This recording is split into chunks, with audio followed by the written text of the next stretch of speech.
बिस्मिल्लाहिर्रहमानिर्रहीम अस्सलाम वालेकुम viewers, welcome to learning with Rizwan. आज हमारा लेक्चर 7 है और कंटिन्यू है हमारा chapter 5 conduct of election to the assemblies part 3। और आज की लेक्चर में सेक्शन 92 से 103 हम डिस्कस करने जा रहे हैं। वीडियो स्टार्ट करने से पहले आपसे गुजारिश कि हमारे चैनल को सब्सक्राइब कर दें। तो स्टार्ट करते हैं from section 92, announcement of provisional results. Provisional result वो होता है जो कंफर्म नहीं होता, फाइनल नहीं होता, सॉरी कंफर्म होता है, फाइनल नहीं होता। यानी आप ये कह लें कि अनऑफिशियल रिजल्ट होता है। तो वो अनाउंसमेंट कौन करता है? वो करता है रिटर्निंग ऑफिसर। रिटर्निंग ऑफिसर कैसे करेगा मैं बताता हूँ। तो सबसे पहले प्रिजाइडिंग ऑफिसर पोलिंग स्टेशन पे बैठे हुए हैं, उन्होंने अपने पोलिंग स्टेशन पे गिनती करके भेज दी किसको? रिटर्निंग ऑफिसर को। रिटर्निंग ऑफिसर क्या करेगा? Provisional consolidated statement of result तैयार करेगा और सारे के सारे जितने भी पोलिंग स्टेशन से आए हैं पूरे हलके के सबके वोटों को जमा करेगा और उसके ऊपर एक provisional consolidated statement of result बना देगा। और इसके अंदर जो पोस्टल बैलेट्स हैं, जो बजरिया डाक बैलेट पेपर गए होते हैं, जो जिनकी ड्यूटियां लगी होती हैं, उन्होंने जो वोट डाला होता है वो पहले डाल दिया होता है ना बजरिया डाक, वो वाले इसमें शामिल नहीं होंगे।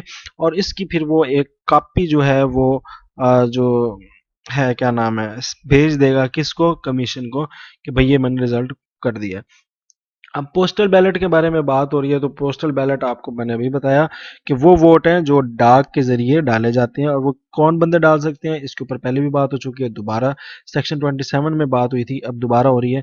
वो पर्सन जो सर्विस वाले और उनके बीवी बच्चे जो होते हैं, वो यानी जो दौरान सर्विस हैं, दूर हैं, फौज वाले हैं, जो भी हैं, तो वो बैलेट पेपर्स के जरिए डाल सकते हैं।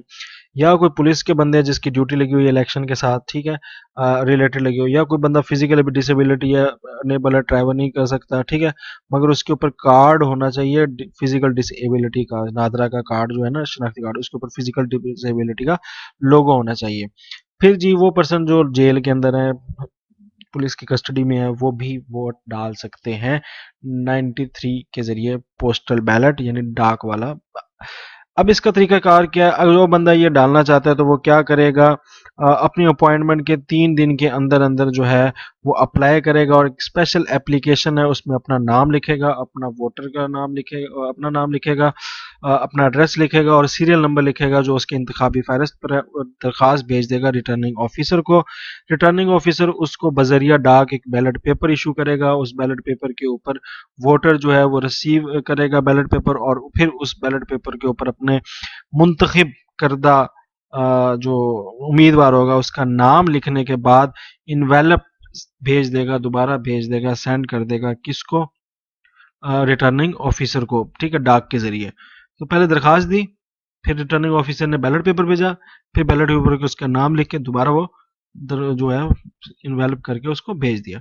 वोटिंग बाय ओवरसीज पाकिस्तानी, बैरून मुल्क पाकिस्तानी रहने वाले भी पाकिस्तान के अंदर गवर्नमेंट का दे सकते हैं या नहीं, इसके लिए क्या हो जाए? कमीशन में कंडक्ट पायलट प्रोजेक्ट, एक पायलट प्रोजेक्ट जो है चलाएगी। कहाँ पर? बाई इलेक्शन में, ज़िमनी इंतखाबात, आम इंतखाबात में नहीं चलाए, ज़िमनी इंतखाबात में चलाएगी और बताएगी कि भाई क्या इसके लिहाज से सिक्रेसी, स्क्रूटनी और फाइनेंशियल फिजिबिलिटी थी हमारी इस वोटिंग सिस्टम से, कोई खास किस्म का कोई उतार चढ़ाव तो नहीं आया। और इसकी रिपोर्ट जो है 15 दिन के बाद जो है मजलिस शूरा यानी कि हाउस पार्लियामेंट यानी मजलिस शूरा के अंदर वो भेज देगा। तो ओवरसीज का अभी तक जो है वो कंफर्म ये हुआ है कि शायद इस अगले इलेक्शन के अंदर ओवरसीज वोट डाल सकेंगे। तो ये भी फाइनल मेरे ख्याल से हो चुका है। तो बहरहाल, तो ये ओवरसीज पाकिस्तानी के जो वोट के लिहाज से सेक्शन 94 है, जो 2018 के इंतखाबात में नहीं था, मगर इंशाल्लाह नेक्स्ट इंतखाबात में ये ओवरसीज को दिया जाएगा मौका वोट डालने का। और ओवरसीज की तारीफ लिखी हुई है, भाई वो कौन लोग हैं, ठीक है, हु इज वर्किंग और रिजाइडिंग अब्रॉड परमानेंटली और temporary for not less than 6 month, जिनको 6 महीने या 6 महीने से ज्यादा दिन हो गए हैं बाहर के मुल्क में, वो महीने हो गए हैं, वक्त हो गया है बाहर के मुल्क में, वो लोग ओवरसीज के जुमरे में आते हैं। अच्छा जी, आगे है कंसोलिडेशन ऑफ रिजल्ट। पहले प्रोविजनल रिजल्ट था, अब कंसोलिडेटेड रिजल्ट है। कंसोलिडेटेड है फाइनल, पक्का, ठीक है। अब वो रिजल्ट क्या है?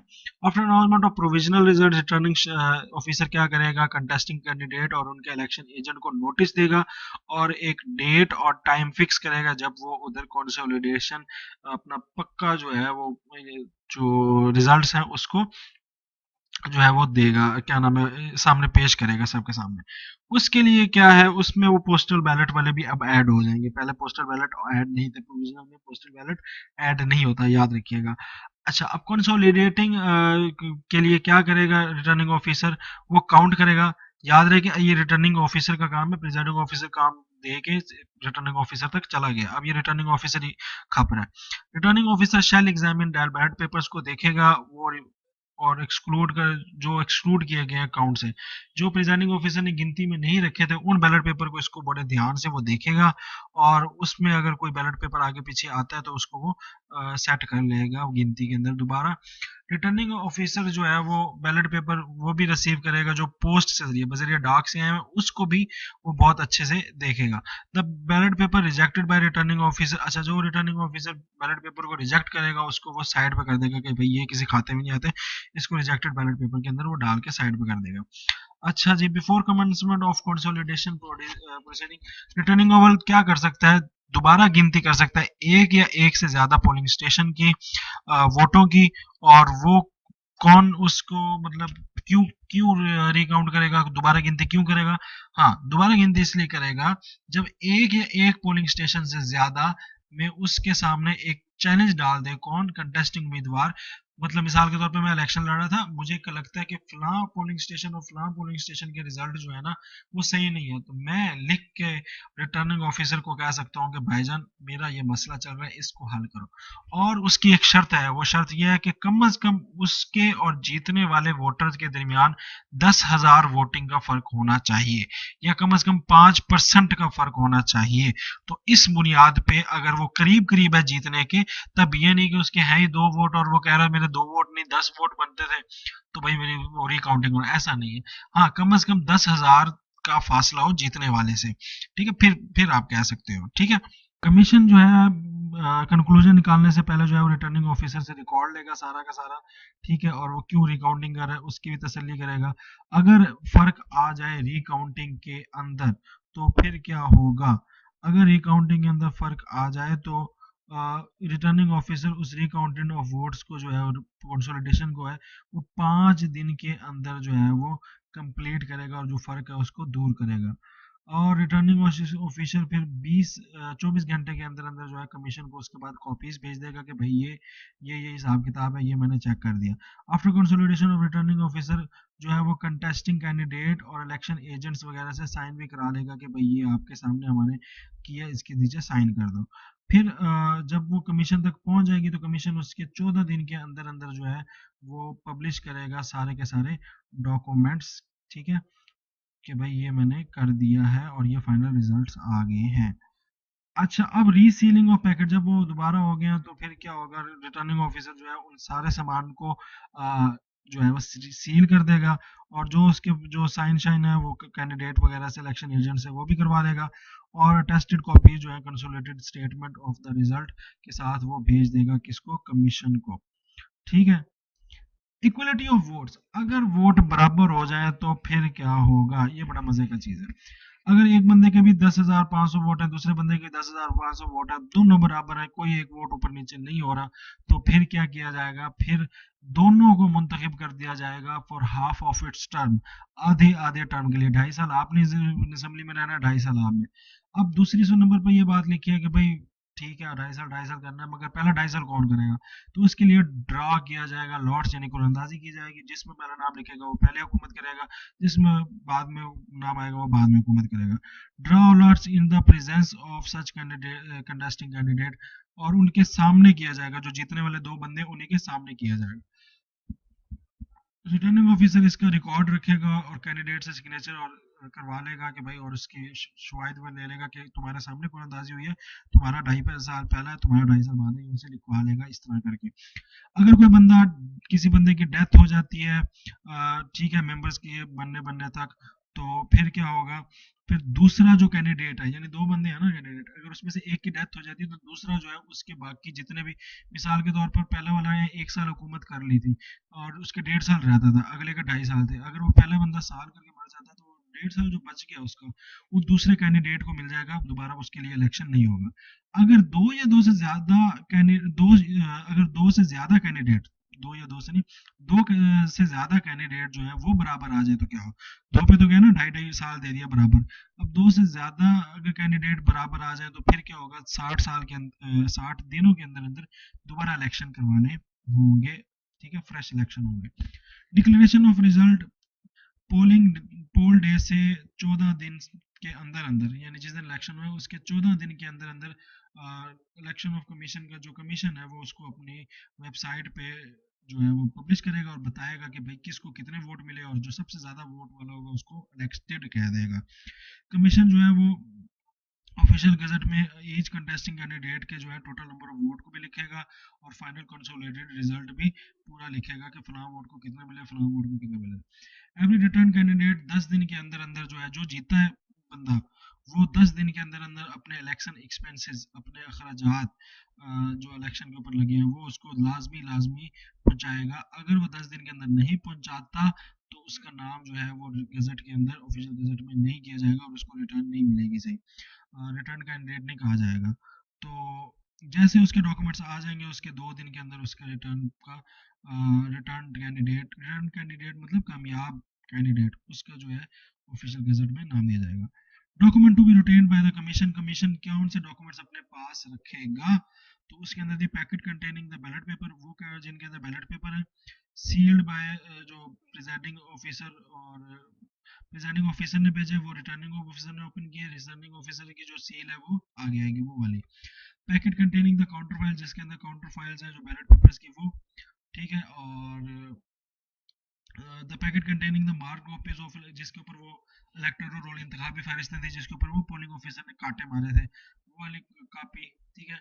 The packet containing the ballot paper account, वो बैलेट पेपर अकाउंट की कॉपी, पैकेट जिसके अंदर बैलेट पेपर के सारा हिसाब किताब है, ठीक है। Ballot paper containing the tendered ballot paper, फिर टेंडर्ड बैलेट लिस्ट, फिर चैलेंज बैलेट पेपर, और फिर challenge ballot paper excluded from the count, फिर चैलेंज वोट लिस्ट, और स्पॉइल्ड बैलेट पेपर। ये जितने भी थे हमारे पर पीछे पड़ चुके हैं, ये सारे के सारे हो गए।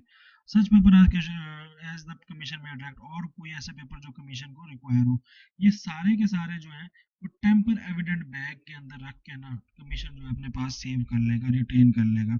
और ये टेम्पर एविडेंट बैग क्या होता है, वो बैग होता है जिसको दोबारा खोला नहीं जाए, दोबारा कोई अगर खोले तो पता लग जाए कि इसको किसी ने ब्रीच किया, तो ऐसे बैग को टेम्पर्ड एविडेंट बैग कहते हैं। यानी अगर उसको ओपन किया जाए तो पता लग जाए कि ये ऑलरेडी ओपन हो चुका है, इसको टेम्पर एविडेंट बैग कहते हैं। तो ये करेगा रिटर्निंग ऑफिसर, क्या करेगा, हर पैकेट के ऊपर उसकी जो है वो डिस्क्रिप्शन पहले से लिख के भेजेगा, और कमीशन उसको फिर क्या करेगा, उसकी स्टोरेज स्पेस जो है अपने कंट्रोल में रखेगा। फिर उस सील्ड बैग को, अगर सील्ड बैग वो अपने पास नहीं रख सकता कमीशन, तो वो कुछ इस तरह के अरेंजमेंट करेगा कि वो ट्रेजरी और सब ट्रेजरी और ट्रेजरी ऑफिसर्स के पास हो, ठीक है। और अगर उसकी जो टेम्परिंग है, यानी उसका जो पैकेट है वो अगर कोई खोल देता है डैमेज पैकेट को, तो उसके खिलाफ उसकी इंक्वायरी लगेगी अच्छी खासी, अगर किसी बंदे की नेगलेंसी। जो बंदा सब ट्रेजरी ऑफिस या सब ट्रेजरी ऑफिस का बंदा अगर फाउंड गिल्टी पकड़ा गया कि इसने इस बैग में छेड़छाड़ की है, टेम्परिंग की है, तो उसके खिलाफ जो है प्रोसीडिंग होगी और उसको जो है वो सजा दी जाएगी।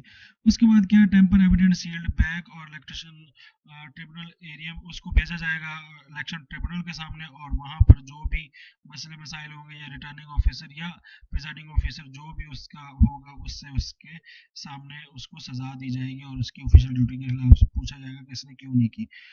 कमीशन जो है रिटेन डॉक्यूमेंट कंटेन, अच्छा ये 1 साल तक जो है ये अपने पास सेव रखेगा, 1 साल तक जो है उसको डिपोज नहीं करेगा, ठीक है। अगर उसके खिलाफ कोई इलेक्शन पिटीशन फाइल है तो फिर भी उसको रिटेन करेगा, उसको जो है डिस्पोज नहीं करेगा। पब्लिक इंस्पेक्शन ऑफ डॉक्यूमेंट, अगर कोई बंदा डॉक्यूमेंट्स देखना चाहता है तो उसके लिए ओपन है कि वो पब्लिक इंस्पेक्शन कर सके। उसके लिए करना क्या पड़ेगा, उसको सिर्फ दरखास्त देनी पड़ेगी और एक फीस जमा करवानी पड़ेगी, जो भी है खास ज़ाब्ता के लगा के फीस होगी कि इतनी फीस जमा करानी है। Order for production of document, अगर कोई फीस देता है तो उसमें इलेक्ट्रिशियन ट्रिब्यूनल जो है वो किसी भी टाइम जो है कोई भी पैकेट ओपन करवा सकता है और सर्टिफिकेट्स वगैरह सारा कुछ देख सकता है। इलेक्शन ट्रिब्यूनल रोक सकता है, मना कर सकता है इशू करने के लिए ऑर्डर, कब, जब उसको लगे कि भाई ये प्रोडक्शन ऑफ एक्टर जो है ना सिर्फ टाइम ज़ाया कर रहा है और ये सिर्फ ट्रिब्यूनल का जो है ना वक्त ज़ाया कर रहा है। उस लिहाज से अगर वो ऑर्डर आ जाते हैं तो कमीशन जो है वो कंक्लूसिव एविडेंस, तमाम सबूत लेके, डॉक्यूमेंट्स लेके इलेक्शन को जो इलेक्शन में हुए हैं वो सारे के सामने पेश करेगा। The production from proper custody of number two, क्या क्या चीजें देगा उसके अंदर, काउंटर फाइल जो है सबसे ज्यादा इंपॉर्टेंट है, जिसके ऊपर अंगूठे के निशान लगे होते हैं वोटर के, ताकि पता लग जाता है कि भाई किस किस का किसका वोट था किसका वोट नहीं था उस लिहाज से, ठीक है।